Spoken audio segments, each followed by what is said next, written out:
Before the video starts, I just wanted to warn you guys that there may be some spoilers for the following stuff you see on screen. There may be more, there may be less. In the video, I was like, no, I'm not spoiling anything, but I kind of went into some deep spoilers for certain things. But hey, just know, if you hear something, if you hear me start to talk about something, I might spoil a little bit about that series and or show and or movie and or whatever. But yeah, hopefully you guys enjoy. I'm sick, pardon my voice, but it'll sound better because I recorded this before I was sick. All right, I'm taking up too much time. Enjoy. What's up, guys? Tyler here, and today I'm going to be talking about some stuff that I really loved in this past month of June 2021, whether it was movies, shows, video games, even music. I'm going to be talking about it here today. This video is kind of inspired by one of my favorite film YouTubers, Carson Runquist. He's been doing this series for a while, and I've always liked watching his stuff, watching what he liked, and I'm like, how about I do it, but with everything I did? Because honestly, I really haven't watched that much this past month to warrant like a nice 10-minute video, so I was like, why not just talk about everything? I feel like that's more interesting that way.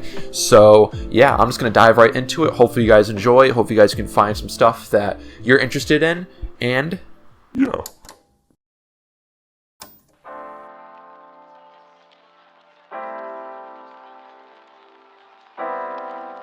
So the first movie I watched this month was the Blair Witch Project. Me and my girlfriend we kind of went on a horror movie watching streak, kind of, because I don't know, like, I'm not a big horror movie watcher, but she is.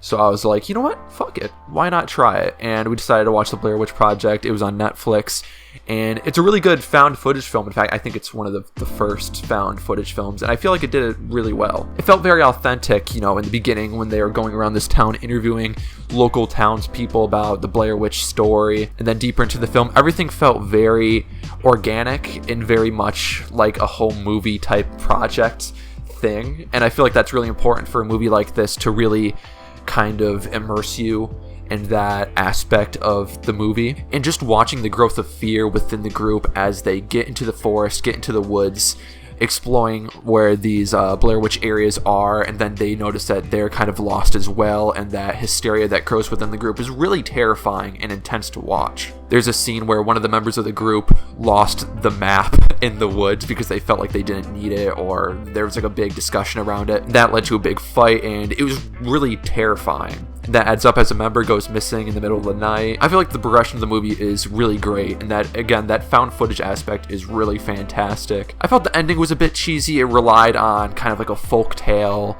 of the Blair Witch that they discussed earlier in the movie, but at the same time, I felt like the abruptness of the person getting killed and the camera just dropping onto the floor.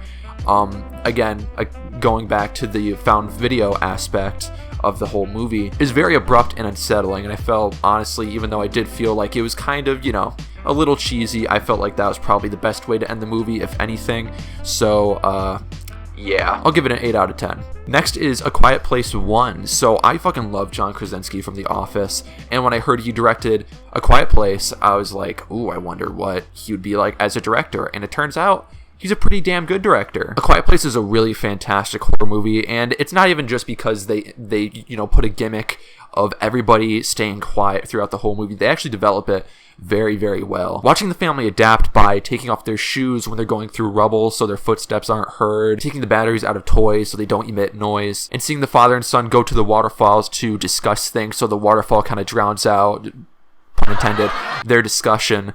You know, it's like, you would think a fully silent movie, you know, pardoning the music, which is also great and adds to the tension, you'd think it'd be a boring experience, but because of this character and story and kind of environmental storytelling that's developed in this movie, it's very, very just enveloping and immersive, and I really loved it. The atmosphere of this post-apocalyptic world and the tension and the horror buildup are truly terrifying. And it even has a pretty decent story too about father and daughter troubles, which is crazy yet also awesome and heartwarming to see in a horror film. I give it a 9 out of 10. I loved it. And then, of course, A Quiet Place Part 2. This was actually the first movie, and I feel many others' first movie, going back to the movie theaters to see. My first IMAX movie, actually, and I feel like we were ripped off, because it was literally just a bigger screen. It looked it's like if you get a 720p video and you kind of just stretch it out to be 4K. It kind of looked like ass, but hey. But yeah, I'm sure you guys have watched it or seen reviews about it already, but I think it's a fucking amazing sequel. The beginning is awesome, showcasing the moments right before the monsters head to Earth. You get to see the town from the beginning of the first movie,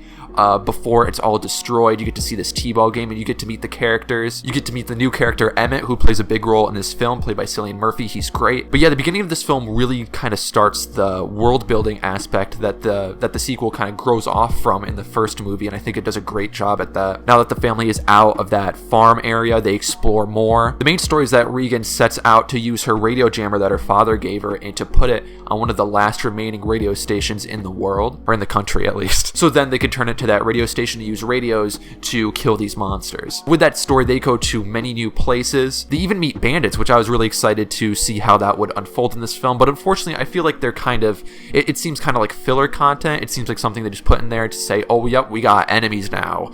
Ooh, other than monsters, of course. I felt like they were a little shallow, but it's okay. It was fun to see how that played out in the movie in a little action-filled sequence. And there's much more to this movie that I want to talk about, but I'm trying to like limit spoilers here. And of course, the movie is very faithful to the silent, I don't even want to say gimmick, but like the silent yet truly terrifying and suspenseful aspect that the first film did so well, and I feel like it matched that and maybe even exceeded it in some places in this sequel, so I was really happy for that. Overall, I give this film as well a 9 out of 10. I think they're great movies, and I really wonder if I heard they're making a third one. I really hope they don't mess up the third one. Next up, we got shows, and starting off with the shows, we're going to be talking about the Sopranos. I want to be respectful, so I'm just going to say the Sopranos. Now, I haven't finished this one. I only finished the first season, and I'm on to the second season. Really, what is there to say at this point? I mean, I'm a sucker for all Italian mob things. I love Goodfellas, and I knew I was going to really like this one. And I do love definitely the mob aspects of this film. But why I loved Goodfellas so much, and I guess like the mob media that I've consumed already, is that it's much more than just like the mob and like the crime aspect. It's about the family aspect, which you definitely see here in The Sopranos. And what I love even more is kind of them diving into the human psyche, especially behind Tony Soprano. I love all media that dives into human psyche and the psychology of us. And this show definitely did fucking great with that in the first season, just diving into his depression, his fears, and his loyalty to his mother, even though his mother abused him. That's kind of a spoiler. Overall, just seeing the development of his relationship with his mother is just very interesting, but also truly heartbreaking. And yeah, there's so much more to this show. I'm not going to keep talking about it because I only watched season 1. There's a bunch of seasons of it, but I am definitely interested, and it might even be Breaking Bad is perhaps my favorite show. I fucking love it. Yeah. And now, how do I even get into this? Death Note. That's right, I'm a wee baby. Nah, I'm not the biggest anime fan, but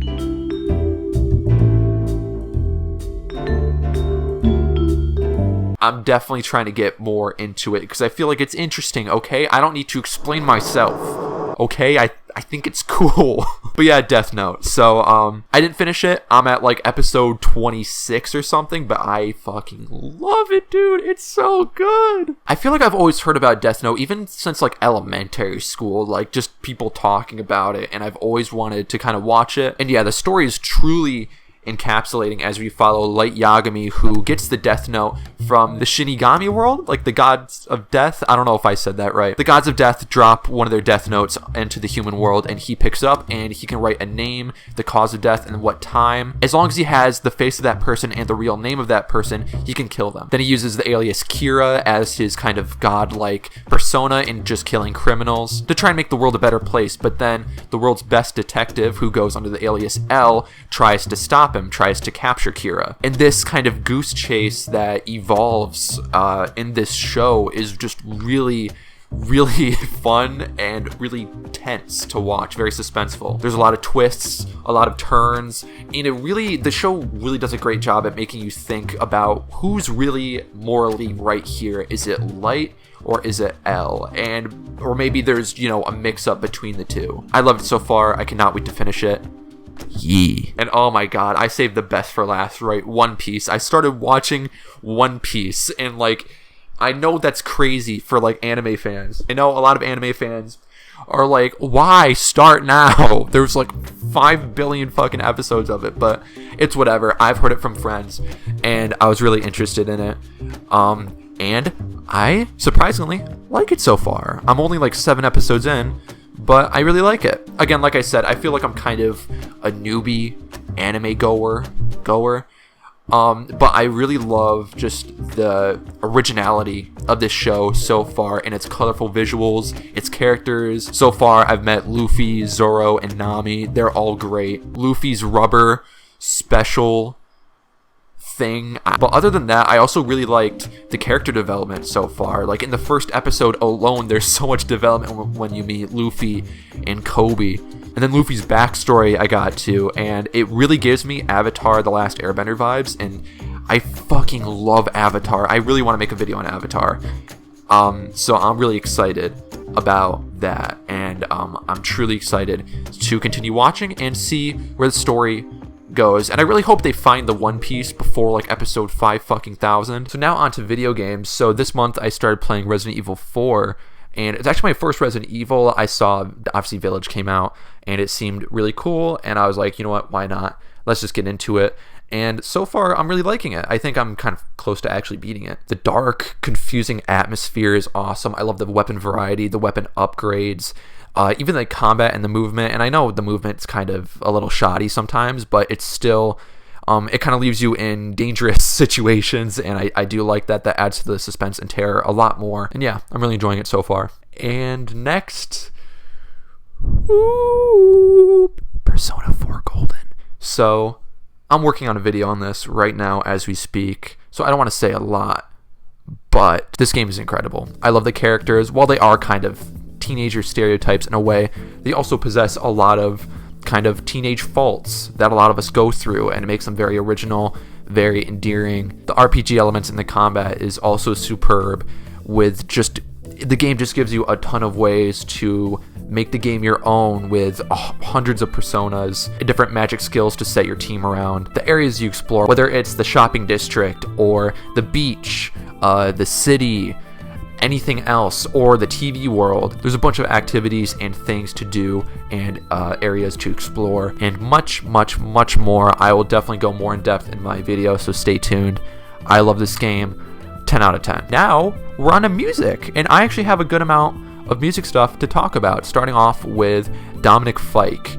I fucking love this man, dude. I started listening to him this month, and I've been very much like a hip-hop heavy guy in terms of my music tastes, but I've kind of changed, especially as of recent, and I've definitely gotten into more alternative, indie, even rock stuff as well, and I really love it. And Dominic Fike is probably one of my favorite artists right now. I love both of his projects, the Don't Forget Me demos and What Could Possibly Go Wrong. Both really great, with honestly a good amount of variety as well. I especially love his demos tapes, The King of Everything.